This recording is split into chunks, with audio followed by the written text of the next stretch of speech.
On the other hand, if you actually run a mail server on your own, you will see that spam is still a big deal. And it's a significant problem if you run a email server on your own. So phishing is also something that we all know about, and the basic idea is that since you know vulnerability exploit is becoming harder and harder, so it's easier to fool a human being. Right? So humans are usually the weakest link in the chain, and so phishing basically aims to trick users into doing the attacker's work. Right? So these days, most exploits start off through phishing because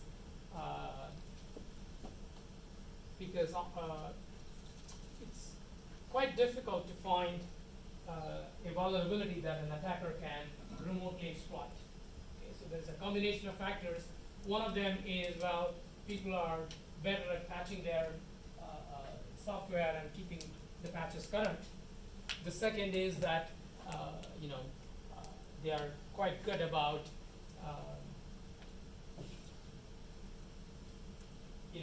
configuring their firewalls and so on, so that most services are not accessible from the internet. Right? And thirdly, even if the attacker is able to break in, the operating systems build in several layers of sandboxing that prevents a successful exploit from being able to carry out the next steps that the attacker wants. Right? So, for instance, these days, if you break into, if you compromise the browser, that doesn't necessarily let you do anything else, like saving a file on this, saving your executable on the system and being able to, run it automatically. This is not something that can be done even if you exploit a browser, right? So the browser is easily accessible because all you need to do is to get a browser to visit your website, right? And once the browser visits your website, you have access to the browser and you're able to exploit vulnerabilities in it. But even if you do, then because of the sandboxing mechanisms that are used, it doesn't necessarily allow you to do something good. Right? So this is why if you get the user to help you, then you're able to get around all of these things. And for instance, if you get the user to save a file on your desktop and double click on it so that it runs, well, all the sandboxing mechanisms don't work because they think the user really wants this to be done, and therefore these mechanisms are not going to stand in the way. So this is why sort of phishing is always useful, because regardless of what security defenses are there, if you trick the user will help get around all the defenses, and that way the attacker can succeed. So there are many types of phishing, and you can look at this if you're interested. And of course, ransomware has become very, very common now. That's a nice bubble chart that shows data leaks a while ago, right? So, but the biggest one is only 190 million, right? So that's too small as compared to what you see these days, which are some of the largest ones are billions, right? So it's not. This chart was nice some time ago, but now it's not a very useful way to represent data leaks. So now we come down to the underlying causes, and this is sort of what we want to understand. And based on understanding these causes, we can see how defenses have been built, are being built, and how we can use them to defend ourselves against malware. So the first thing is, how does how do you get infected, right? get infected because of untrusted software. Right? So this untrusted software may be something that you download and run, or it could be getting downloaded automatically when something in your system gets exploited. Um, and again, we talked about browsers, right? So browsers, download and run untrusted code all the time, except that this code happens to be in JavaScript, and we tend to think that JavaScript code, is fairly safe to execute. But obviously, it's not always safe to execute. There are, vulnerabilities in the JavaScript scripting engine which can be exploited, and so that makes browser-based exploits sort of a big problem, because everybody runs a browser,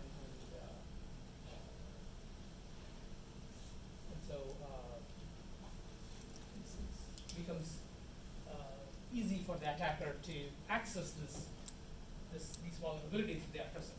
Right? So the browser vendors want to be really, really on top of all the vulnerabilities and make sure that they are not being, that there are vulnerabilities that can be exploited. The second problem is configuration errors. So there may be firewall rules that leave the system open, or default passwords that have been left enabled, right? So, so 10 years ago, if you bought a wireless access point, they will have a default password and they won't change, right? And every one of these devices that you buy will have the same default password, and most people won't change it, right? And then they become fairly easy to hack. So we have gotten better at dealing with this, but still every year you'll find many instances where default passwords or default accounts or debugging accounts are being left open, or still left in devices or software in the field, and that's a common kind of configuration error. Another one is, as I said, firewall rules.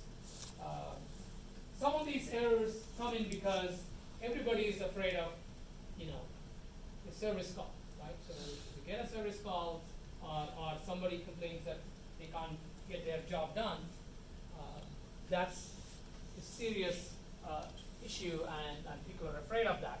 And the easiest way to avoid that complaint is to err on the side of having more access. But when you do that, then that becomes the basis for breaking the system.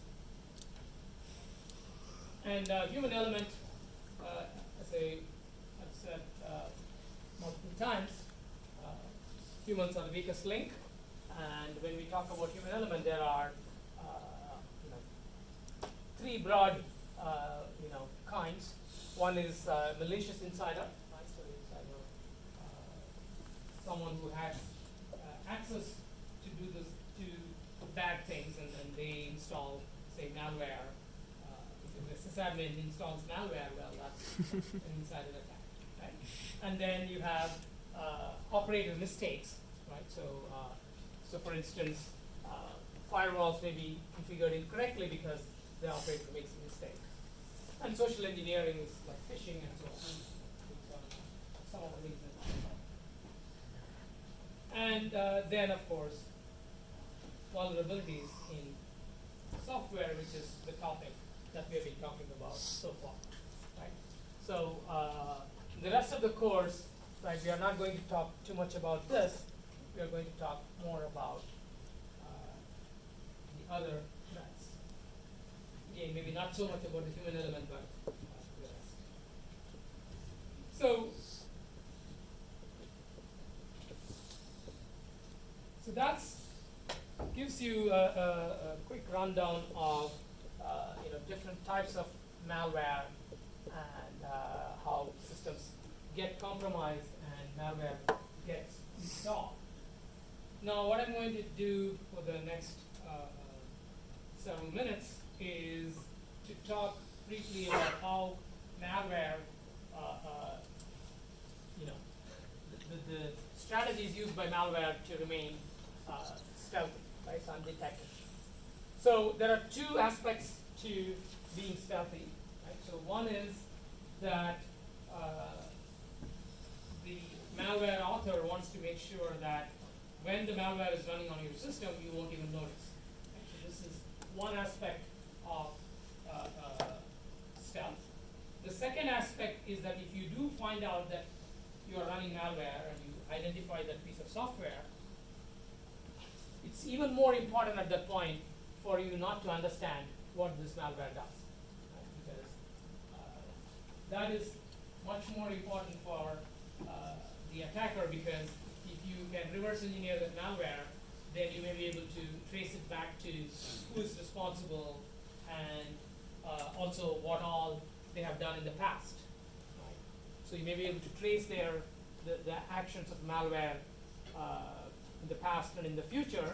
So it's kind of an intellectual property protection for malware. So they want to make sure that we cannot reverse engineer. So this is where obfuscation comes in. Right? So you try to obfuscate their code and make sure that it is difficult to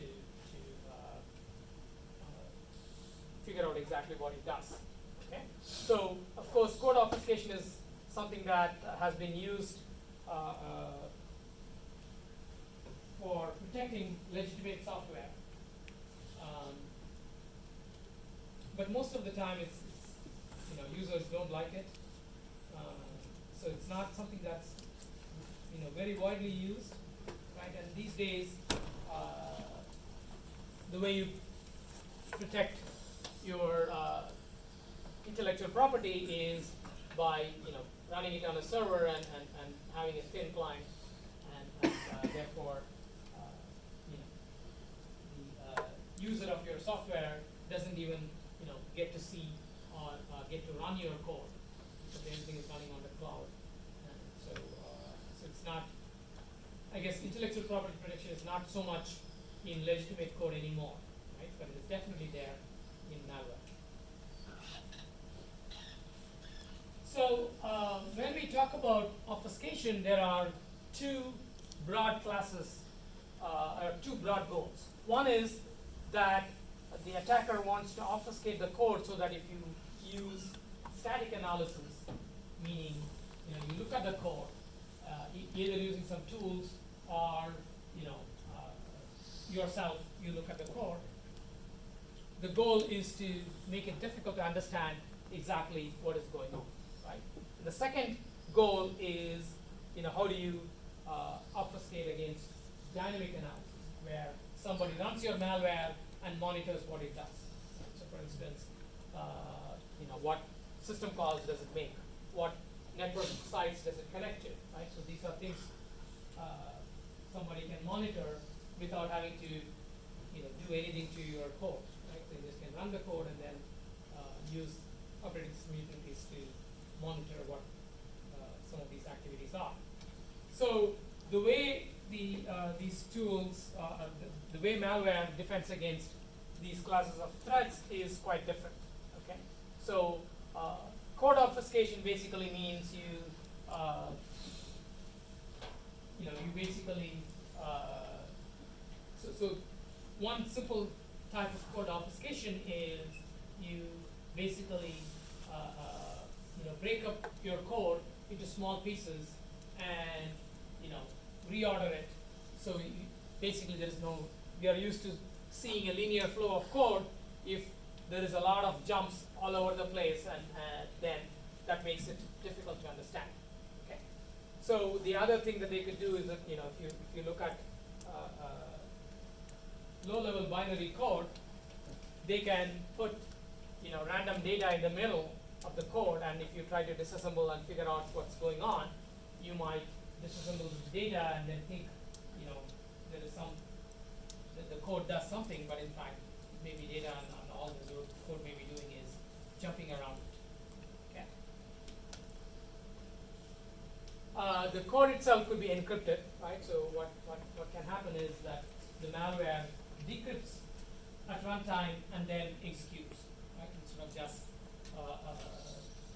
running some piece of code. So maybe there's some piece of data in the middle of the code, and what malware does is it first decrypts that data, and now the decrypted thing is actually the code, and it runs that code.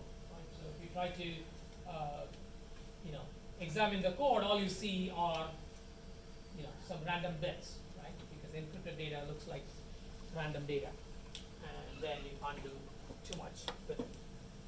Okay, and then you can engage. The attacker can engage in higher level obfuscation techniques like breaking up functions into multiple functions, giving functions random names, giving variables random names. There are just a million things that you can do if you want to simply prevent the code from being standard. So dynamic analysis is a little bit more difficult to thwart dynamic analysis. So what the attacker does is evasion. Evasion means somehow you want to make sure that the sysadmin cannot figure out or distinguish between what your malware does and what some other piece of software does. So you try to match the behavior. So to give you an example, right? So if malware communicates on the network